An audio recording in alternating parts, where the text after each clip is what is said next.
Jadi produksi belum kemarin. Keseimbangan produksi sampun, konsumsi sampun. Yang belum apa? Produksi sudah belum? Konsumsi? Kelihatannya keseimbangan konsumsi saja yang belum. Ya, sudah, konsumsi sudah. Berarti sudah selesai ya? Terus PR-nya sudah. Yang terakhir ada PR. Iya, tugas kelompok. Sudah dikumpulkan di sana. Siapa yang berani mengerjakan?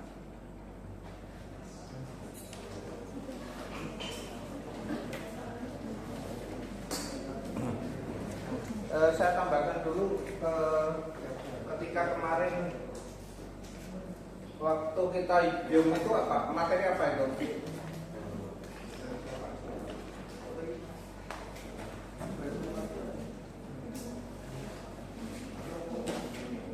Itu kan tidak jelas itu. Apa itu materi ini? Keuntungan ya, teori keuntungan.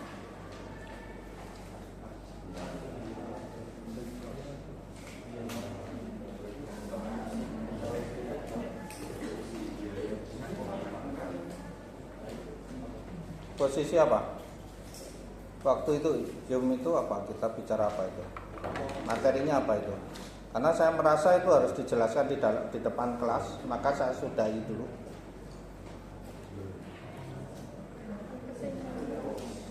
Keseimbangan pasar.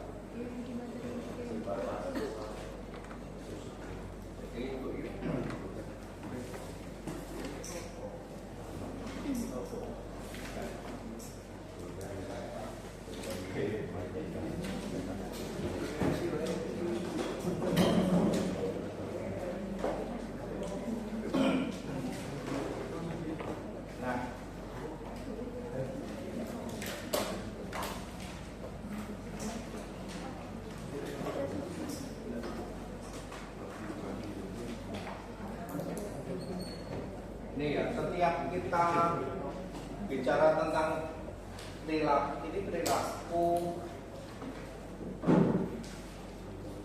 perilaku produsen itu di S, perilaku konsumen itu di D. Artinya apa? Bahwa S ini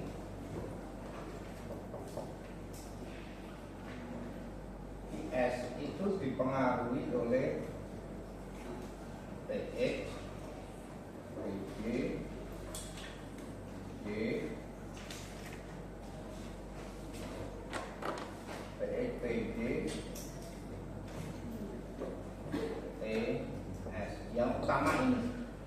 Sedangkan D itu dipengaruhi oleh fungsi PX, PG, Y, selera,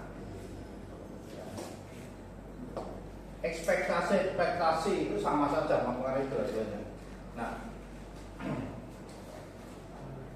jadi ketika misalkan saya gambarkan ada permintaan seperti itu misalkan.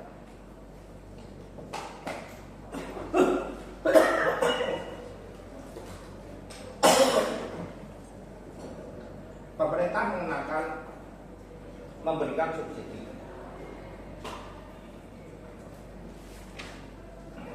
terhadap pupuk.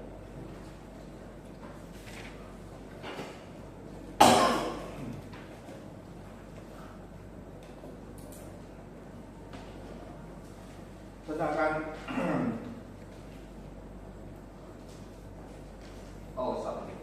pemerintah mengurangi subsidi pupuk, sementara pendapatan masyarakat naik. Apa yang terjadi dengan keseimbangan itu? Pemerintah mengurangi subsidi, sebaliknya pemerintah lebih menekankan pada peningkatan pendapatan masyarakat lewat bansos. Apa yang terjadi?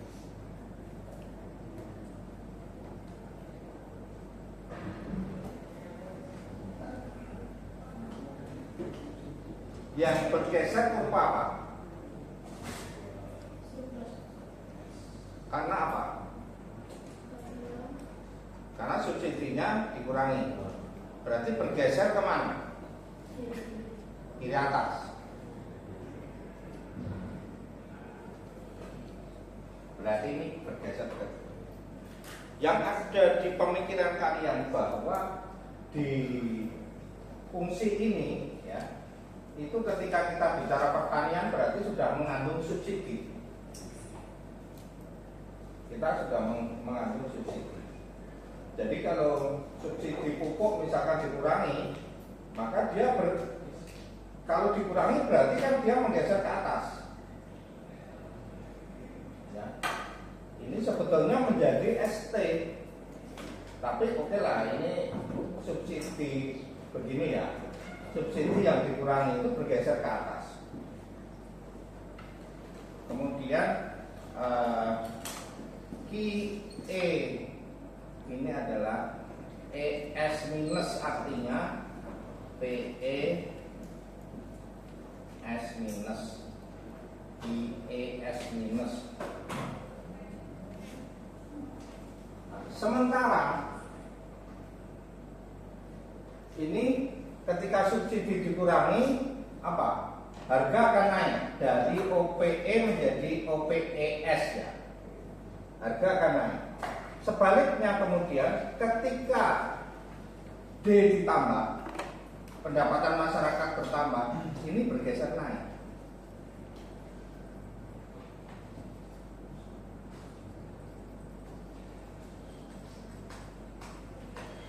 Ketika subsidi dikurangi, maka harga naik, kemudian jumlah barang yang diminta turun. Betul ya?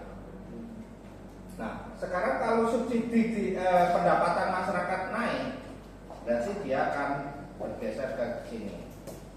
Di aksen. Ini menjadi, awalnya kan sudah di sini tuh ya. Kemudian bergeser ke kanan lagi. Maka pertemuannya di mana? Di sini saya beri, katakanlah saya beri supaya ini A, ini B. Sekarang keseimbangan terakhir di mana? Titik A atau titik B?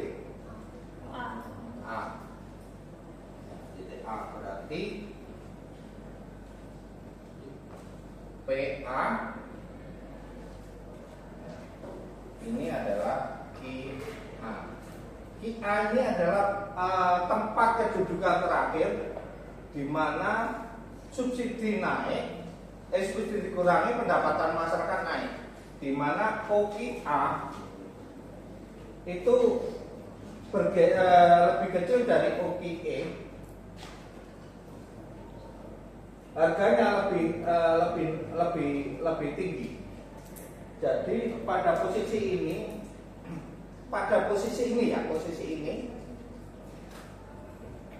pemerintah ketika menurunkan subsidi, mengurangi subsidi, berasa enggak? Karena ternyata OKI yang dibeli masyarakat kurang, harganya semakin naik. Pada posisi seperti ini jelas bahwa masyarakat dirugikan, ya, pemerintah kurang berhasil. Kecuali kalau pemerintah itu berani ke sini, ya. Harganya oke naik, tapi OKI yang di ini C ya, PC. Nah, harga naik, tetapi jumlah yang dibeli oleh masyarakat bertambah, lebih besar dari keseimbangan awal. Nah, kalau pemerintah berani seperti ini, oke ya, berarti kebijakan ini benar. Karena begini, harga murah, ya, tapi orang tidak bisa membeli. Harga mahal, tapi orang masih mudah untuk membeli. Pilih mana? Harga mahal tapi bisa membeli loh. Ini yang harus ketika nanti muncul seperti ini, ketika kamu berada di posisi ini gambarmu, kamu harus bisa menjelaskan. Tidak apa-apa kamu gambar yang D-nya ke sini, nggak apa-apa. Kalau D-nya ke sini berarti pemerintah sukses. Ya. Dengan menambah pendapatan masyarakat lewat bansos, tetapi subsidi dikurangi. Jadi tidak ada masalah dengan seperti ini. Tapi kalau kemudian kamu gambar seperti ini di titik A, keseimbangannya di titik A, maka jelas bahwa kamu harus menjelaskan ini pemerintah kurang sukses ini. Sudah harganya naik dari keseimbangan awal, juga yang dibeli masyarakat berkurang. Berarti ada yang salah dengan kebijakan pemerintah. Kalau sampai gambarmu seperti ini, gitu loh. Ya. Jadi kamu harus ketika kamu menggambar hasilnya, kemudian kamu baru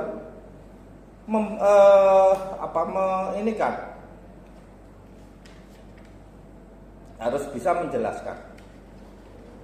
Tidak apa-apa, kamu gambar itu sembarang, tapi yang penting kan D-nya naik dan S-nya kan bergeser ke kiri. Kemudian terjadi titik keseimbangan. Ya.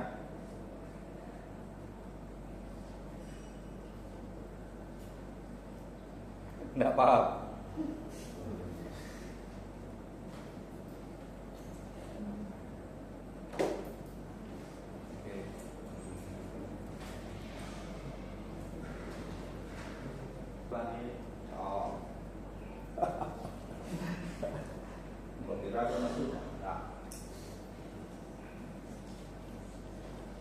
Jadi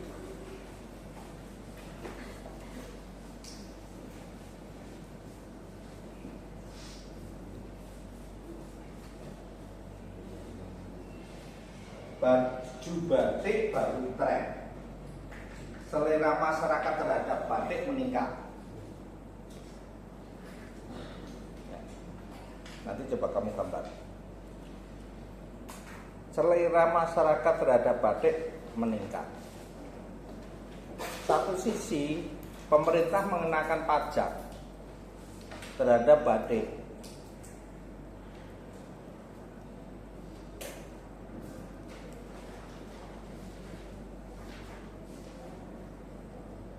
Tepatkah kebijakan pemerintah itu?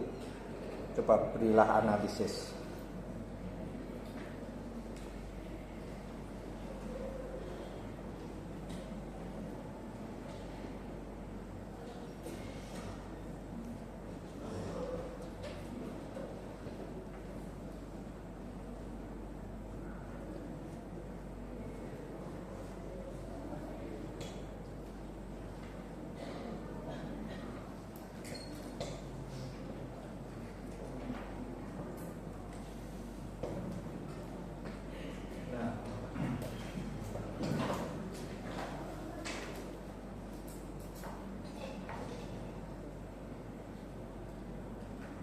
Selera masyarakat naik, yang bergeser yang mana?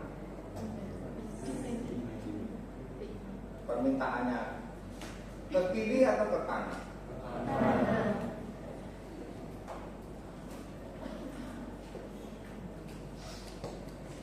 D selera DT ini D. Kemudian pajak dinaikkan.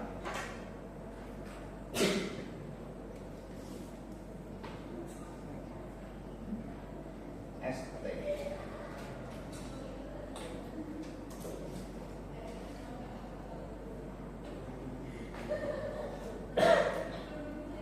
Ini ES. Jadi urutannya dari soalnya itu selera dulu naik. Pada saat selera naik, pemerintah meningkatkan pajak. Jadi posisinya awalnya adalah ini naik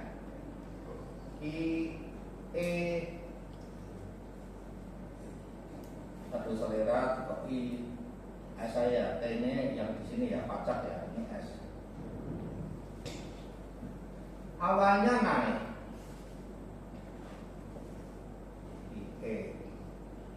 karena ini kebetulan sama ya, ini juga ES sekaligus ET. Nah, kamu lihat di sini bahwa dibanding saat awal pemerintah pada saat selera naik kemudian mengenakan pajak,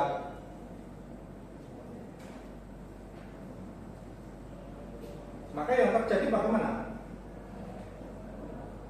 Ini kan bergeser ke sini ya, DS-nya di sini, maka anunya di sini loh. Sorry.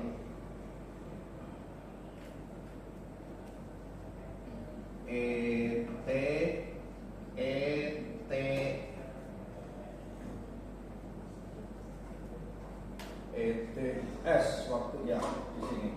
Berarti pada saat dengan gambar ini apa yang bisa kamu jelaskan?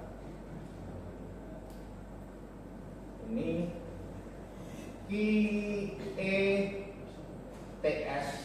ini EOPE, OP ini OKI ETS. Yang bintang itu kan di sini ya. Karena terakhir munculnya di situ. Apa yang terjadi? Bahwa dengan selera yang naik, seharusnya produsen untung karena penjualannya sekian, meskipun harga dinaikkan. Tetapi begitu pemerintah menaikkan harga, justru masih dengan kondisi ini sebetulnya dari masyarakat itu masih, meskipun pajaknya naik ya, tetapi mereka masih sanggup membeli dan lebih baik membelinya itu lebih banyak dibanding sebelum adanya pajak dan selera yang pertama. Ya, karena cenderung ini kita bicara dari sisi batik ya.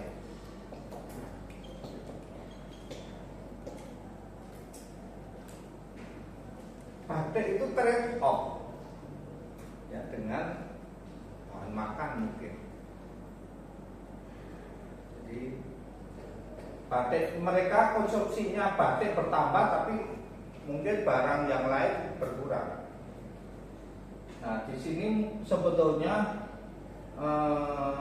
kita harus hati-hati, pemerintah harus hati-hati ketika mengenakan pajak. Karena apa yang harus dikenakan pajak?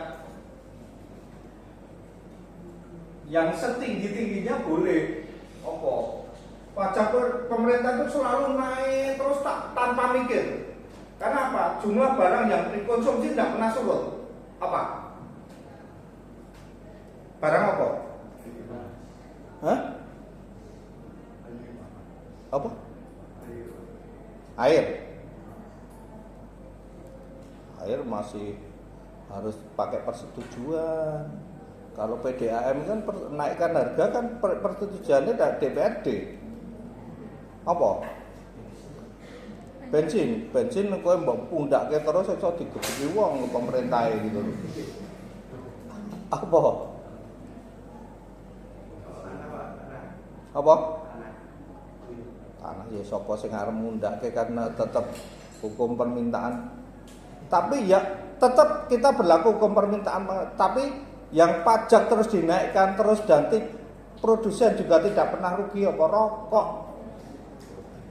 rokok itu selalu cukai itu naik terus ini.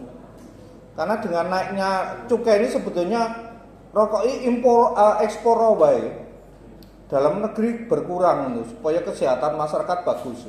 Tapi berkurang enggak? Tidak. Nah, celakanya sebetulnya pemerintah itu membuat masalah baru. Ora kuat tuku gudang garam ya tukune rokok kebo. Yang secara kesehatan tidak lebih baik gitu. Iya, orang rokok yang nganyel ya. Kalau apa? Jadi seperti ini ya, yang nanti ketika keluar itu kamu harus bisa menjelaskan dengan baik apapun gambarmu. Ya, ketika kemudian gambarmu bergesernya itu tidak sesuai dengan kenyataan, tidak apa-apa, tapi kamu harus bisa menjelaskan gitu. Ya.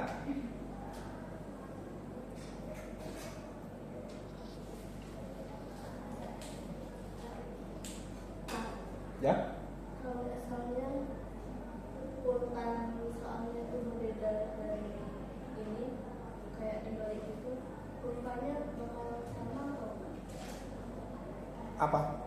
Misal ini selera batik naik baru pajaknya. Selera batik naik. Ya, kemudian baru pajaknya meningkat. Lah ini tadi seleranya naik dulu, pajaknya ditingkatkan. Misalnya pajak ditingkatkan, ya, kemudian seleranya naik. Umumnya pemerintah itu berani menaikkan pajak itu dikala kondisi itu bagus, ya. Tapi ini hanya sekedar, misalnya itu terjadi ya tidak apa-apa. Yang penting kan urutannya kan kamu melihatnya nanti dalam menjelaskan. Jadi bukan dari ininya, menjelaskannya kan begini. S, D, ya. Pajak naik, ST. Ketemunya di ini, E, T. Jadi urutannya kan pada saat pajak naik ternyata harga naik dari OPE menjadi OPET, barangnya dari QE ke QET. Oke. Kemudian seleranya naik, bertambah. Maka ke sini karena tak buat ke sini biar jelas. P, I. Nah, kemudian selera masyarakat secara luar biasa terhadap batik naik. Nah ini kok aneh gitu loh. Ya tak gambarnya kok aneh gitu. Tinggi banget, tidak apa-apa. Hanya nanti narasimu aja yang berbeda. Ini kan selera masyarakat terhadap batik berubah drastis, meningkat drastis, maka D-nya meningkat tinggi, ya tak? Maka jumlah barang yang diminta bertambah. Ini E, T, selera. Nah, P, E, T selera, Q, E, T selera naik gratis. Jadi bertambah dari posisi ini ke sini. Artinya apa? Ya, meskipun sudah dikenakan pajak, ketika kemudian selera masyarakat bertambah luar biasa, maka ternyata meskipun harganya naik lebih tinggi, ternyata jumlah barang yang bisa dibeli atau dijual masyarakat itu lebih banyak dibanding sebelum adanya perubahan pajak dan selera. Jadi nanti cara kamu menarasikan saja, ya. Nanti setiap gambar kok orang podo karo kemarin yang dijelaskan Pak untuk berubah gambar lagi, tidak apa-apa, narasinya aja yang kamu rubah. Dan soalnya keluar kan belum tentu seperti itu toh. Ayo, apalagi yang ditanyakan?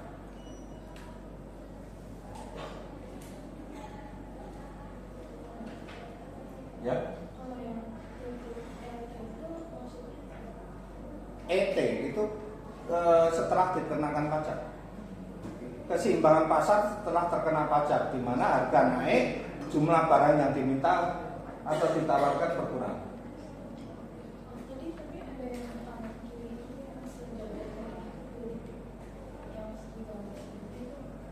Kan subsidi berkurang itu sama dengan juga bergeser ke kiri atas, ya. Jadi subsidi berkurang itu, kalau subsidi ditambah berarti bergeser ke kanan, kalau berkurang kan berarti bergeser ke kiri loh. Jadi keseimbangan ini sebetulnya sudah ada subsidinya. Ketika kemudian dikurangi berarti bergeser ke kiri. Ya, paham? Ada lagi pertanyaan? Ingat ya, subsidi dikurangi. Jadi setiap barang itu terkadang sudah mengandung subsidi. Misalnya pupuk, itu pasti sudah ada subsidinya. Kalau pupuk kemudian dipajaki ya berarti bergeser ke kiri. Ada lagi pertanyaan?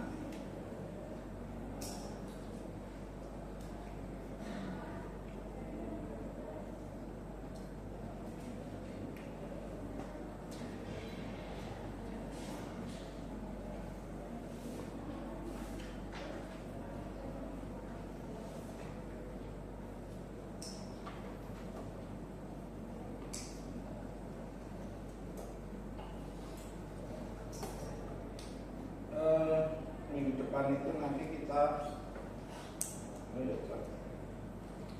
kuliah bersama lewat Zoom karena saya hari Rabu dan Kamis ada acara.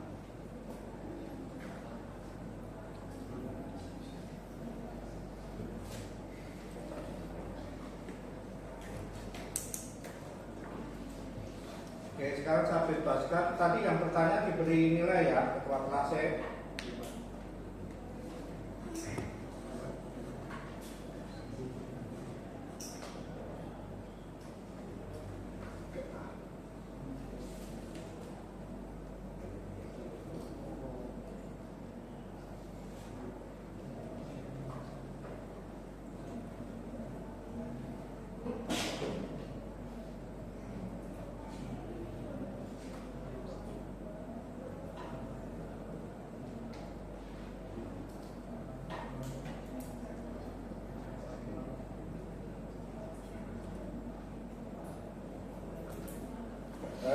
Sekarang saya buka pertanyaan.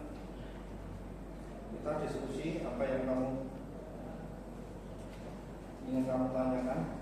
Sekarang ini latihan untuk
ya, silakan.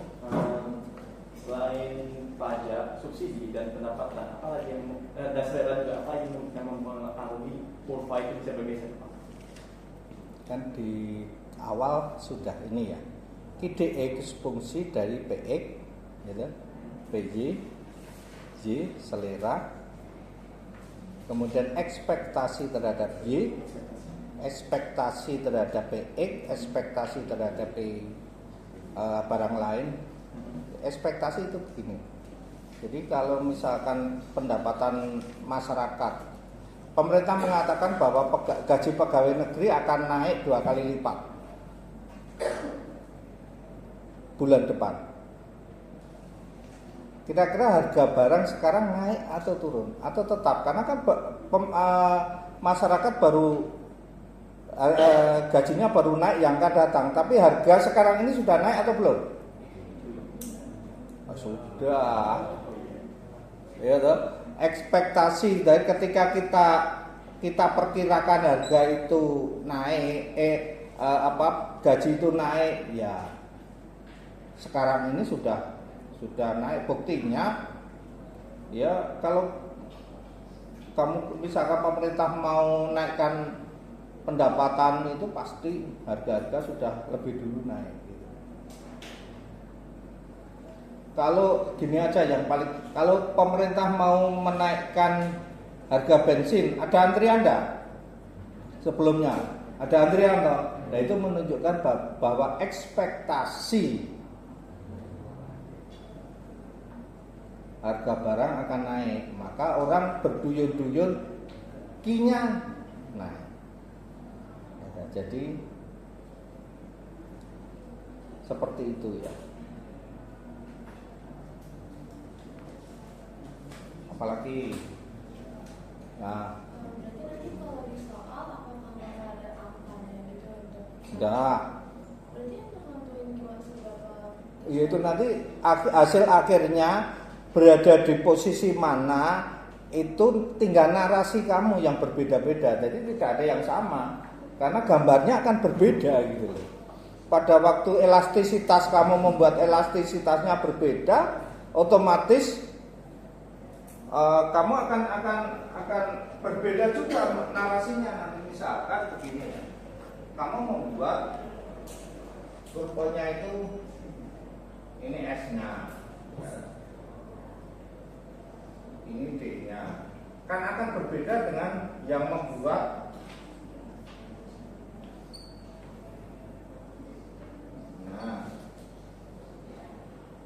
nanti pasti akan muncul perbedaan ya. Atau lebih parahnya lagi kalau kamu membuatnya itu ini P, Q, D-nya begini, S-nya begini.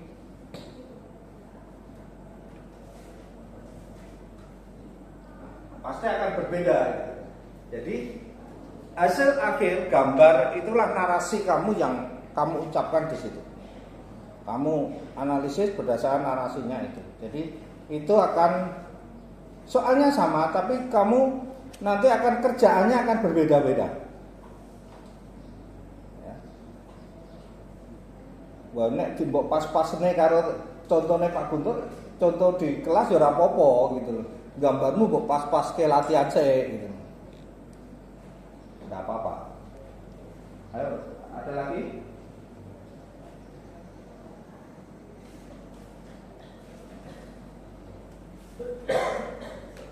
Materinya sampai di sini sama di dalam semua ini, karena materi besok sama untuk semua kelas. Supaya ada tambahan itu sama. Karena di situ kan kalian sudah berapa kali itu? 6 atau 5? Ya kan 7 sekali terus 8-nya kan UTS.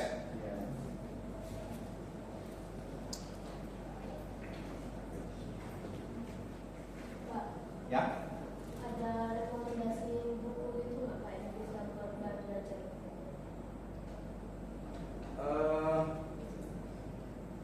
Kemarin buku boleh. Nah itu kan sebetulnya itu sama buku yang saya berikan kemarin, materi yang saya berikan ke kamu itu sebetulnya sama.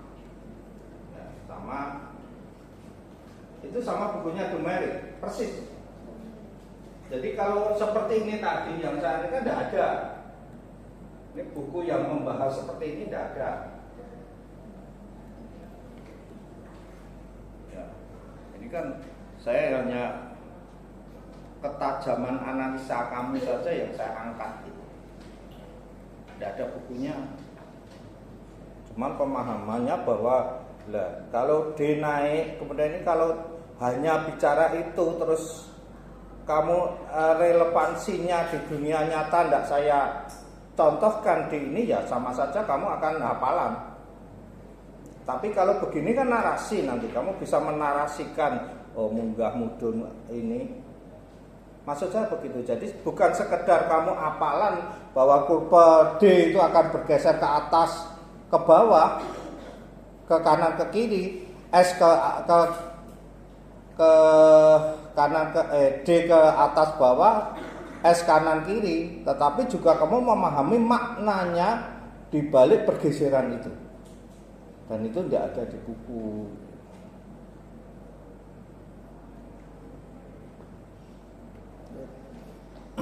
PR kamu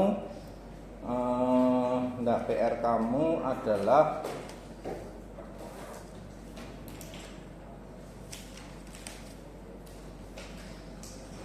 mengerjakan yang sudah kamu tulis kemarin dalam komputer kelompok MS Word dan PDF ya.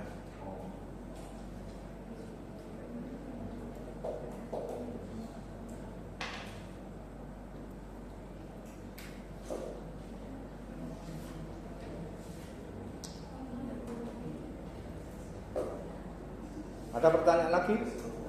Atau pertanyaan umum? Apa saja boleh, ya silakan. Jadi kan sejauh ini kalau ada asumsi bahwa inflasi kan turun ya. Tapi apakah kebalikan dari inflasi seperti deflasi itu juga ada sisi Ya. Jadi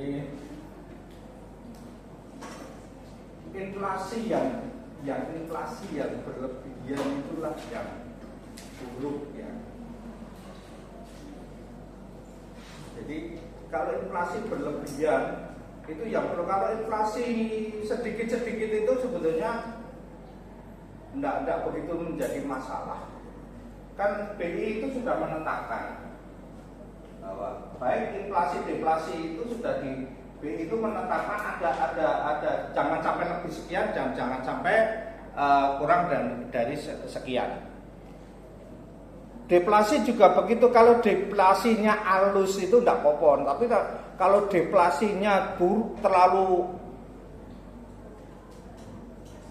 bergesernya terlalu tinggi juga itu masalah.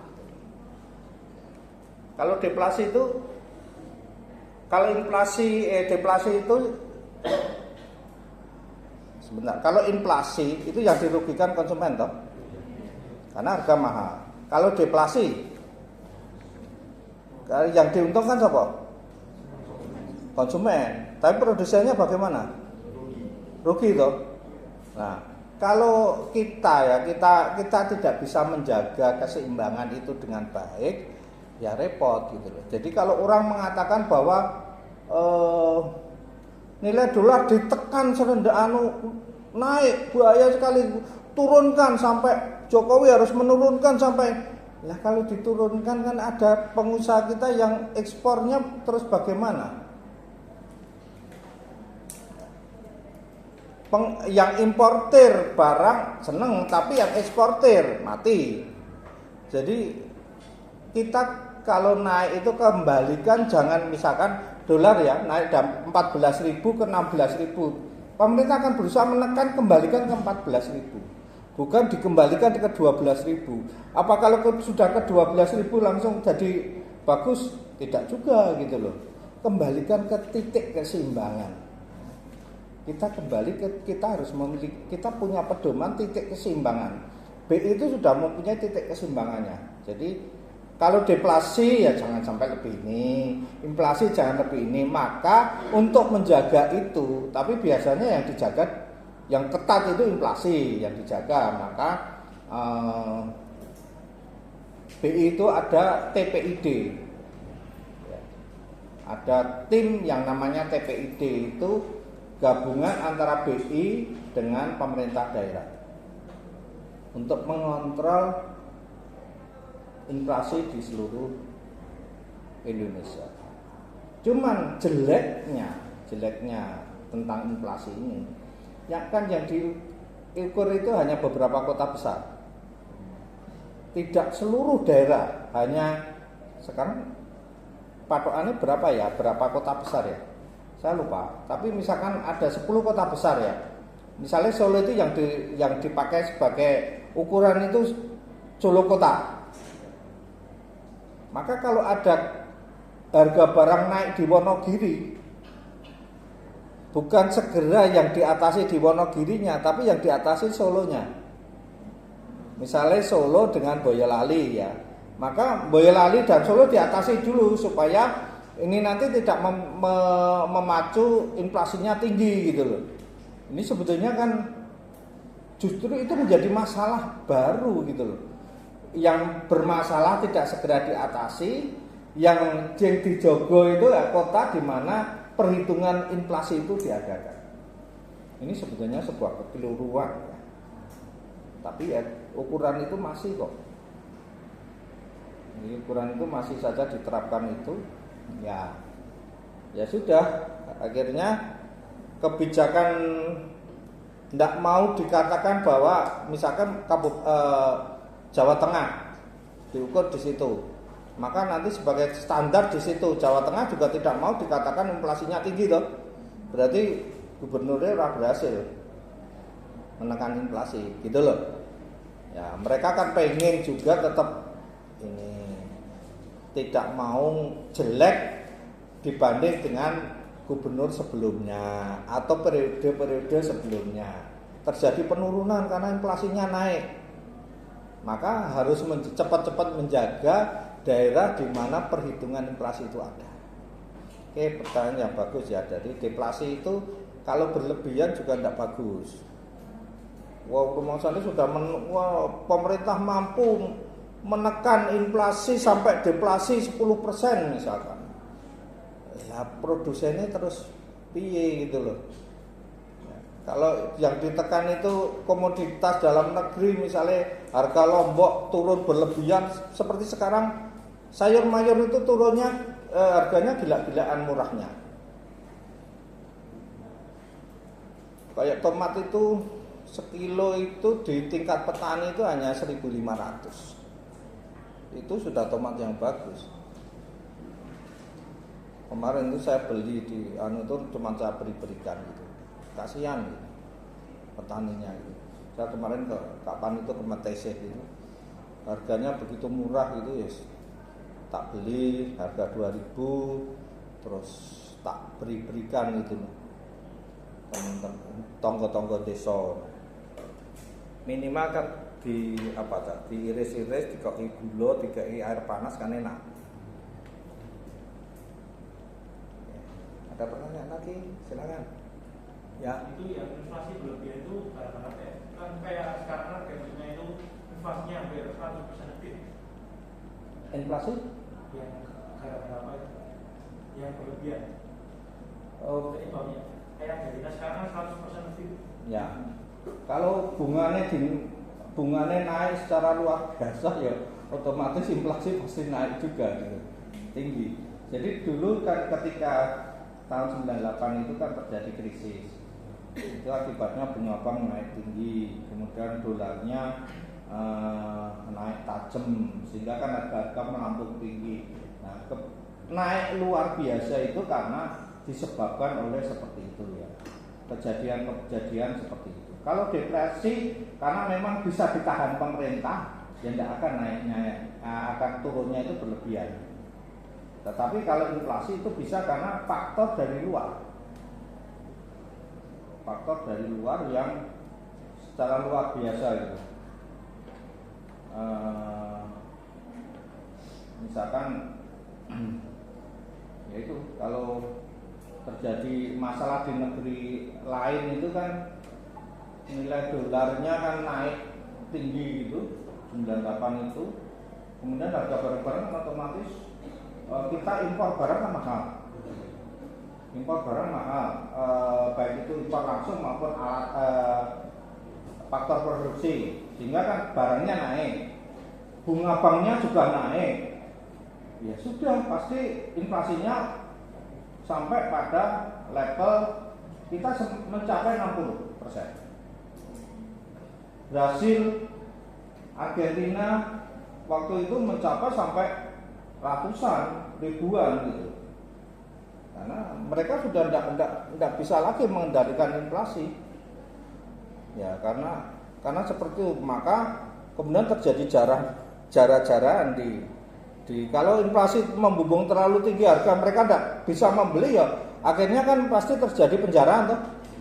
Jadi waktu itu di Argentina, Brasil terjadi penjaraan barang. Ini yang masalah. Nah, juga pendapatan masyarakatnya yang turun drastis itu juga masalah tersendiri. Inflasinya tetap terkendali, tapi pendapatannya yang cenderung turun terus. Akibatnya ya banyak orang yang sudah tidak mampu lagi nyewa rumah. Seperti di Amerika kan kalian sering lihat YouTube tuh, orang di tepi tidurnya cuma sekarang pada di tepi-tepi jalan itu karena pendapatan mereka yang secara agregat pendapatan masyarakat kecil di Amerika itu turun. Jadi orang-orang yang putus kerja itu jadi seperti itu. Apalagi ketika sudah kena PHK, kemudian stres, larinya ke obat-obatan. Nah, mereka kan akhirnya bukan hanya tidak punya rumah, tapi juga terus ngepil, ya, minum obat. Sehingga yang terjadi adalah mereka semakin parah. Udah tidak berpikir lagi. Dia hanya menggantungkan dari pemerintah. Tapi kalau dari pemerintah gajinya untuk minuman keras ngepil, ya mungkin 2 hari tidak cukup.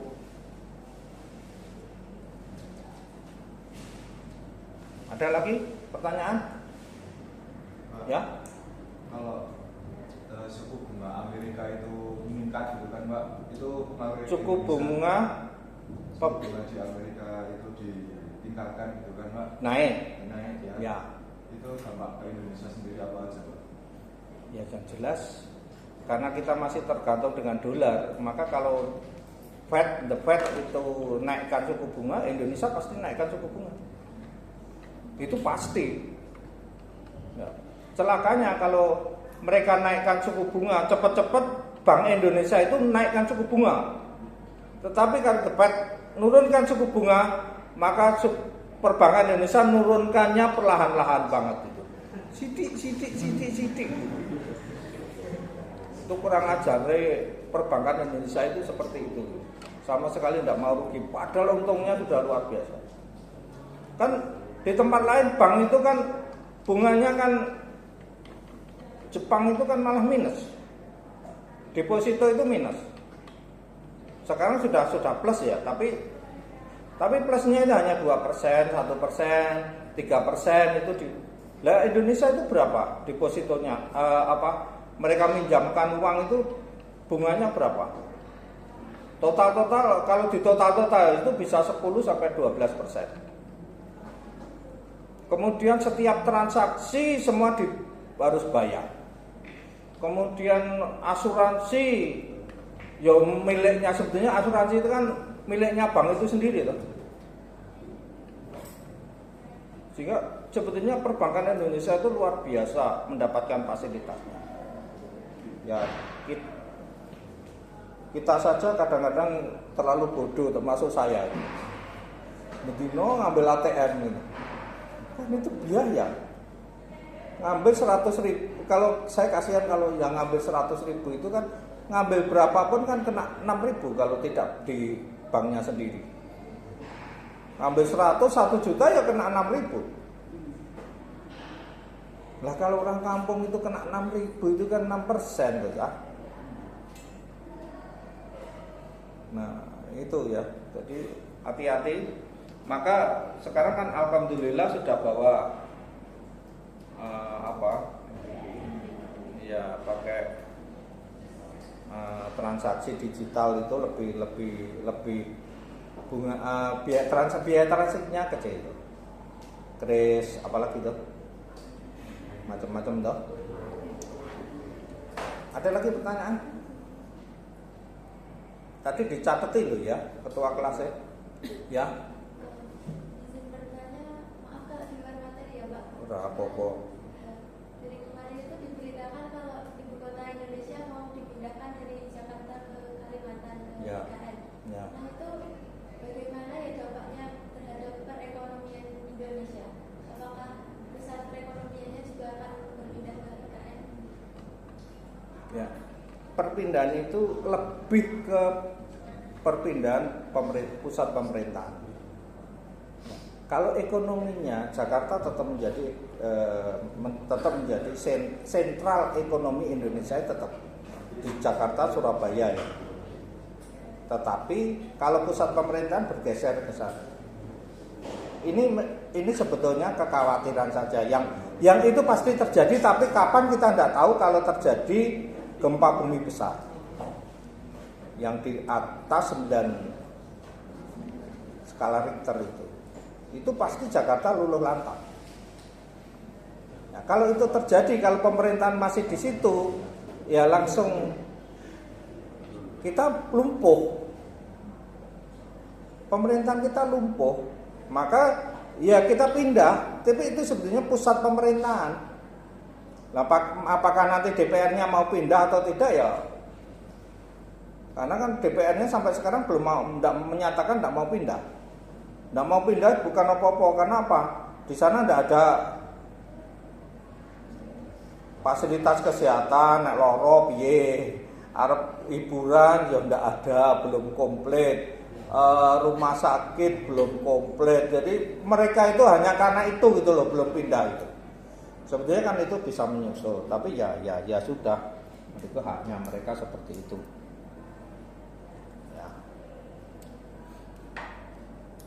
Anak saya di BNI mau dipindah sekarang, terus sebelum dipindah dia pindah dulu ke Antam, PT Antam. Oh, gitu kan. Oke, ada pertanyaan lagi? Yuk, sorry, tak beri kesempatan untuk bertanya sebanyak-banyaknya. Kalau saya siap ini lumayan dengan materi jauh.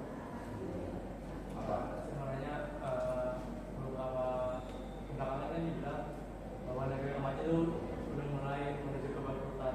Nah, menurut Bapak itu kayak gimana? Betul atau enggak? Negara maju menuju kebangkrutan. Ya. Karena udah nggak bisa berkembang lagi. Sebetulnya ya Amerika, Eropa Barat terutama, Amerika juga mengalami penurunan. Eropa Barat juga mengalami penurunan. Itu sebenarnya sudah lama ya. Cuman orang kan memandangnya itu masih itu adalah negara besar gitu loh. Orang Eropa. Jadi tapi sebetulnya secara ekonomi mereka itu sebenarnya tidak baik-baik saja. Berada pada posisi yang sedang begini. Dulu ketika tahun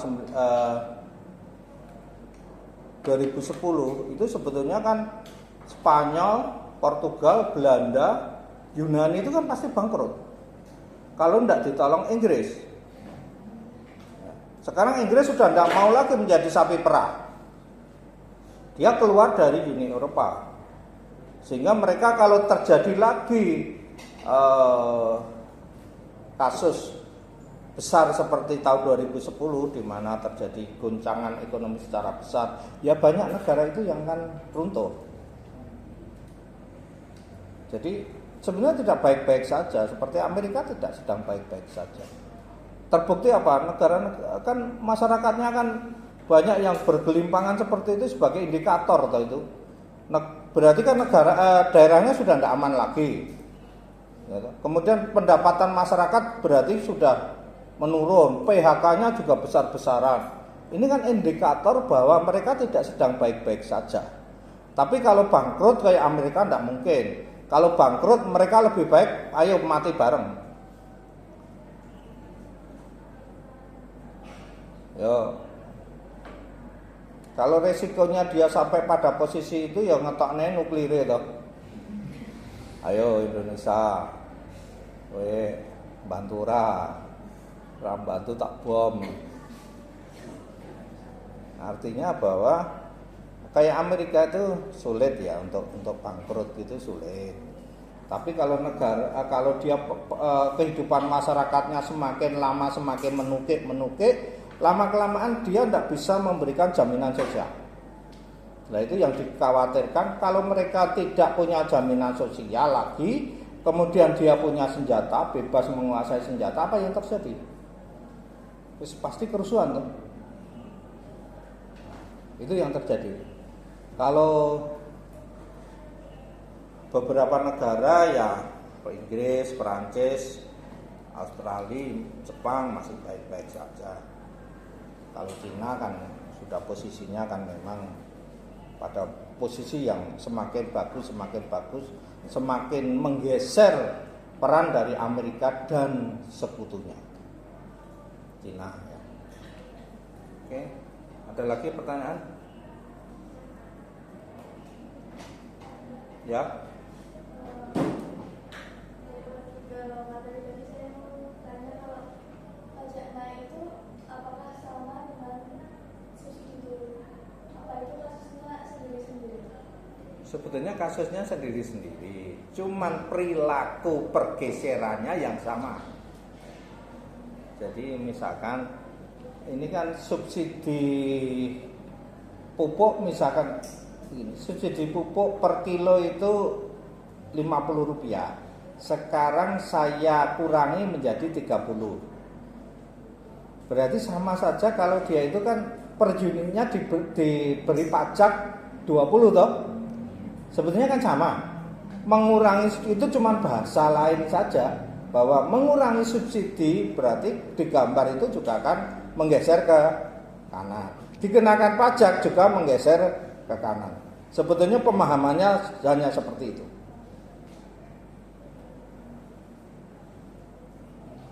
Ada lagi? Pupung ini tadi kan banyak banget nilainya ini tadi. Ayo siapa lagi yang bertanya?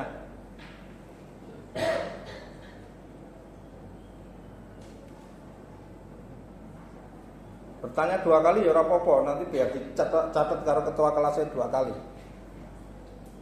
Ayo, kuwi calon kuwi sing mau dihukum kuwi takono. Ya netral. Pak, kan ini Iran menyatakan perang sama Israel toh, Pak. Ya. Itu nanti kalau misal perang beneran itu Indonesia bisa kena dampaknya enggak, Pak?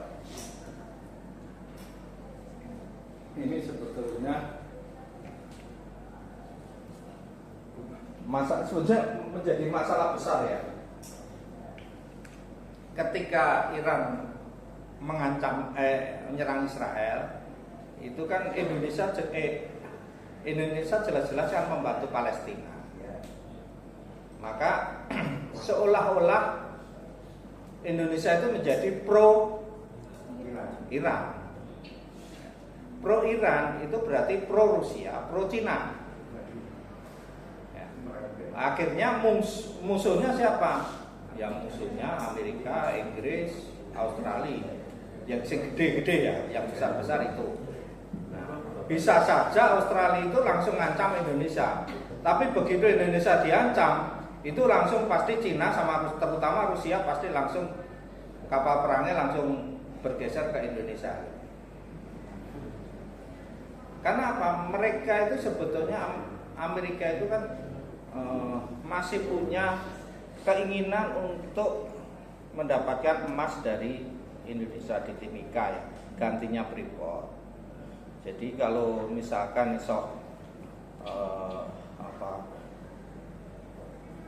ya kita harus pinter-pinter memainkan diplomasinya. Jadi sekarang jangan keras. Retno Marsudi kan keras banget. Pidato terakhir di PBB kan keras banget. Dan itu sebetulnya tidak bagus untuk saat ini, karena sebetulnya Amerika itu mencari celah untuk bagaimana supaya terjadi perang antara Indonesia ke Malaysia misalnya. Malaysia kan rak tegel, yang tegel itu Australia. Kan sudah mengancam toh, kalau sampai mengangkat produk-produk dari Israel, maka Australia Ya hanya bentuk ancaman-ancaman tapi belum real, karena Australia sendiri juga tahu risikonya bahwa nanti pasti Cina sama Rusia akan bantu Indonesia.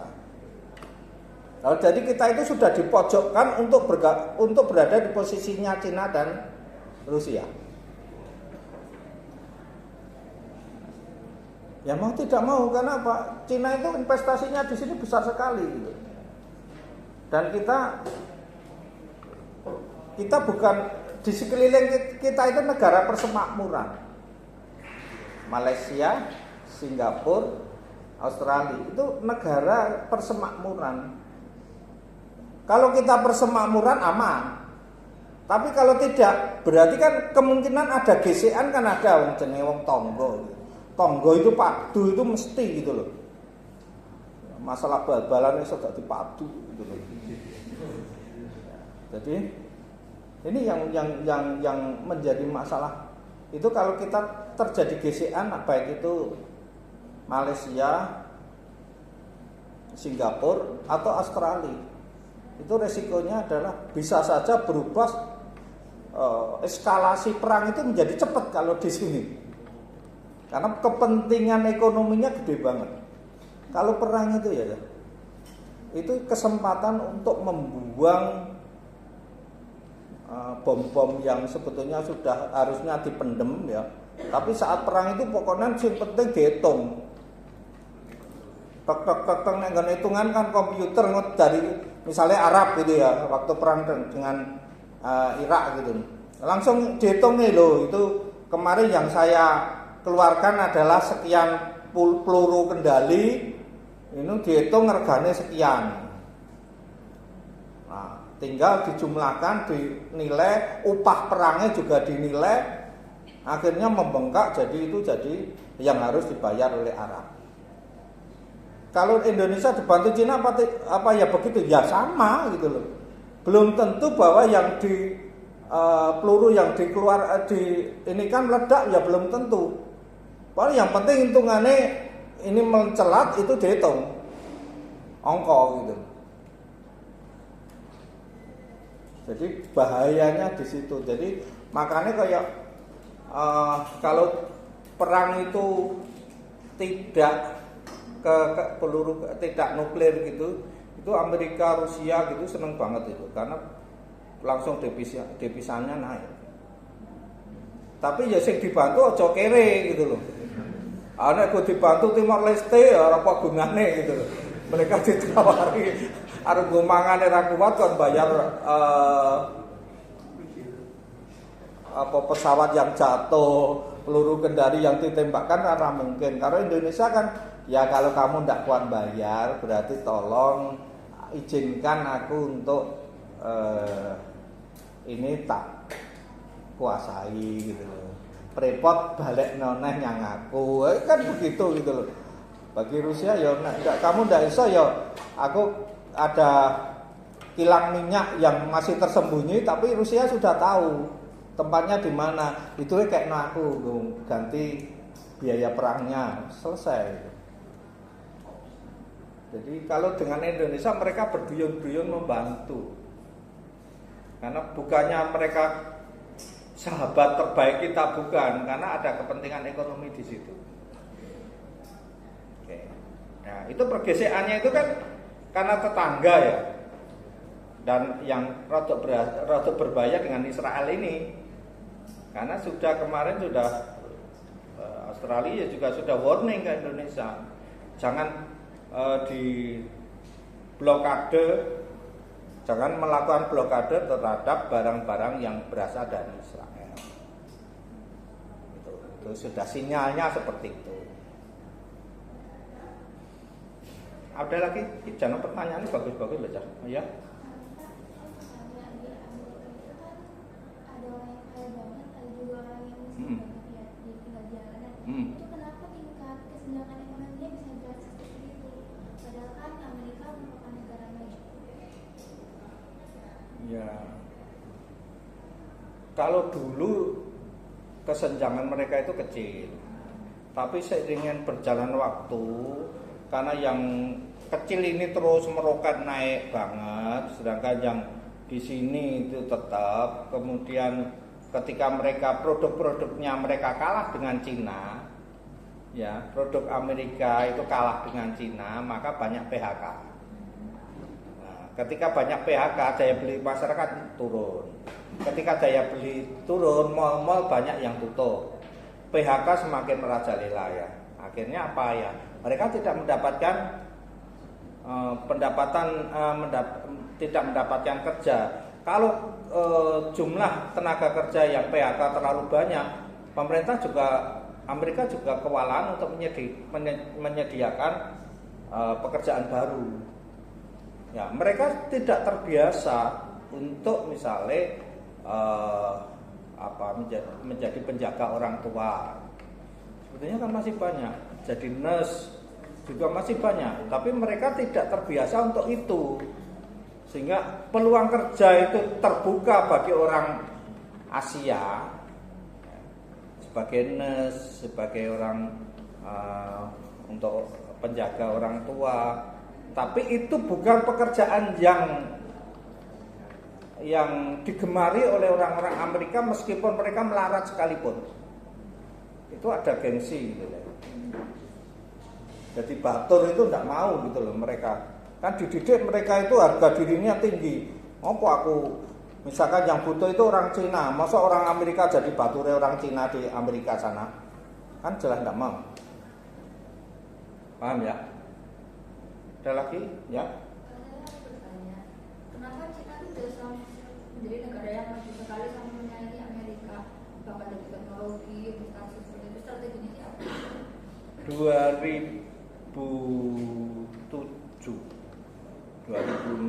2000-an ya, 2006 itu Cina itu masih tidak mau ikut perdagangan bebas.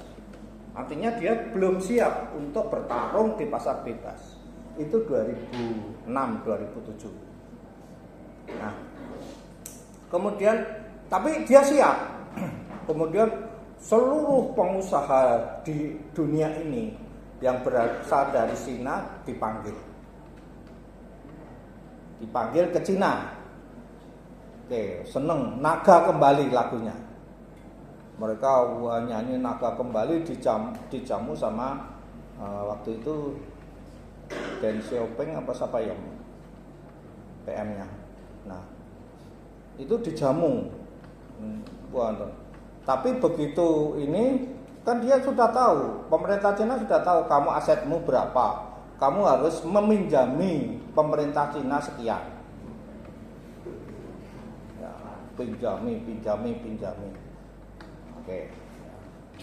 Terus ada kebetulan temen saya di Indonesia, Cina tidak mau. Cerita real gitu. Tiba-tiba begitu pulang dari kondangan itu di dalam masuk kamar langsung ada yang geret nutup gini, masuk kamar todong, teriak tahu ya, itu premannya pemerintah Cina sana. Padahal penjaganya komplit, ternyata masih bisa dimasuki teriak. Terus todong bahwa kamu diminta untuk segera melunasi apa yang menjadi janji kamu. Bukan melunasi, tetapi kan dia kemarin misalnya 10 miliar. Di tahap itu sudah suruh nambah menjadi 20 miliar. Habis itu dia nggak mau nambah penjaga kemana-mana di ini. Nah, pada waktu malam lagi masuk kamar ternyata di situ ada teriaknya lagi. Kamu harus nambah menjadi 30 miliar. Dan ini kunjungan saya yang terakhir. Artinya kalau kamu tidak membayar ya besok kamu mesti mati. Akhirnya ya terpaksa, tidak bisa tidak bayar. Yang seharusnya 10 miliar malah bayar jadi 30 miliar. Satu ya, berarti mereka minjemi ke pemerintah sana ke ini, yang pinjaman itu nanti tidak dikembalikan. Terus mengundang investor dari luar negeri masuk Cina. Ya, ini tadi kelompok teman saya yang punya konco Cina tadi buka bank di Cina. Kemudian satunya lagi membuka perusahaan besar di Cina gitu, kerjasama dengan orang Cina. Jadi ini ceritanya saja, waktu dia datang itu tengah malam di stasiun kecil itu ada yang jemput. Habis itu sampai di hotel, sudah masuk hotel, pergi orang. Kemudian besoknya terjadi rapat antara investor, ya, terus yang teman patungan di ini, kemudian ada wali kotanya, ada bank pemerintah daerah, kalau di sini BPD gitu, itu yang ikut. Terus terjadi deal, saya investasi sekian, kamu sebaiknya investasi sekian, bisa enggak? Ya, ada sopir yang semalam ngantar, jemput di stasiun, itu ternyata wali kotanya. Ya, gimana? Oke, bank gimana? Oke, siap. Ya, investor ini sudah siap. Kapan dana bisa dicairkan? Besok pagi pun bisa. Ya. Lah ini kan baru pakai AMDAL, lalu AMDAL nanti belakangan. Yang penting investasi, mulai besok izin semua saya ketok. Terus ini saya tawari, tadi kamu butuh berapa hektar? 15 hektar. Kalau saya tawari 80 hektar gimana? 60 tahun tidak usah kamu membayar sewa. Tetapi kamu harus membangun, ya. Di situ ada rumah makan, pendidikan, kesehatan di situ. Nanti di luar tempat kamu ini akan ada usaha kecil yang berada di sekeliling mereka. Dan ini nanti kalau makan siang ikut ke situ. Mau nonton film ya ke situ, mau balik kesehatan ya ke situ, tapi mereka bayar. Ya, mereka bayar. Jadi tidak dirugikan, dari si ini tidak dirugikan, tanah sudah gratis, dia nanti ini di samping pegawainya sendiri juga rumahnya di sekitar di situ, jadi mereka akan jalan kaki. Tidak harus mengeluarkan biaya untuk transportasi. Jadi mau makan sudah gratis, saanake, mau sekolah sudah gratis, kesehatannya sudah gratis. Dia daripada nganggur malam hari, mereka pada lembur. Apa yang sekarang kalau kita bandingkan dengan Indonesia, menangnya dari sisi mana sekarang? Teknologi mereka bagus. Ayo, sekarang mau bagaimana? Mau bersaing bagaimana? Jadi biaya mereka itu sebetulnya ini ya murah sebetulnya, tapi karena ada lemburan, ada ininya, jadi kemudian biaya itu tidak keluar, ya kesejahteraannya tinggi. Jadi kalau kamu lihat di Cina, anak-anak mudanya itu lebih apa ya, lebih modis daripada orang-orang Amerika gitu. Ya sudah ini banget, tidak ada cadar, tidak ada pakaian harus dibatasi, yo seksi-seksi banget gitu, berseliweran di jalan-jalan raya itu. Kalau dulu awal dibentuk jalan itu sepeda yang lebih banyak daripada, jauh lebih banyak dari mobil, sekarang sepedanya yang minggir. Jadi dibuatkan tempat baru untuk treknya sepeda.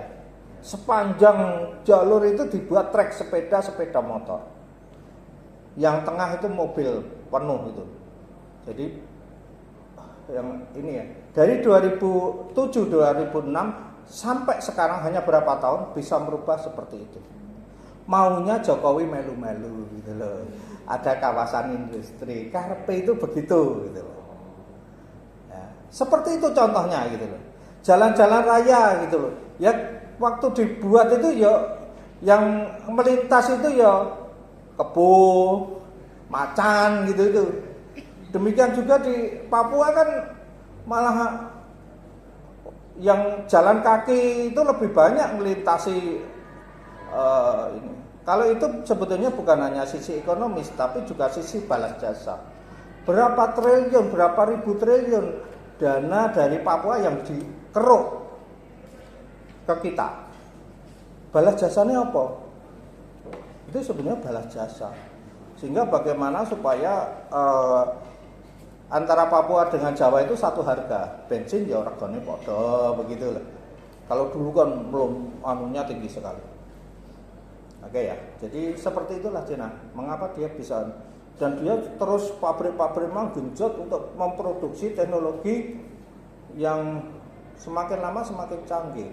Kemudian dia mempersiapkan misalnya litium ya, bahan baku batu baterai itu baik itu mobil, itu semua hampir semua dikuasai Cina. Litium berasal dari mana Cina? Sulawesi, Morowali. Jadi ya. Nah pertanyaannya sebetulnya, apakah kita itu kalau tidak bisa memanfaatkan biar itu bersembunyi di dalam tanah, konsepnya Pak Karno, atau konsepnya Jokowi bagi hasil wae, yang supaya negara juga bisa berjalan. Tinggal sebenarnya seperti itu pilihan-pilihannya. Tapi ya semakin kondisi kehidupannya semakin seperti ini, kalau kita berhenti ya kita salah. Kalau kita maju berarti kita harus berbagi SDA kita dengan negara lain. Oke, saya kira sampai di sini ya. Terima kasih. Iya, Pak.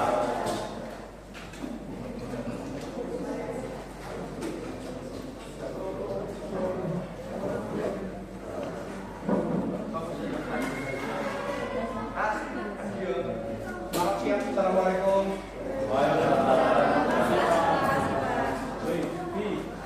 Pancasila.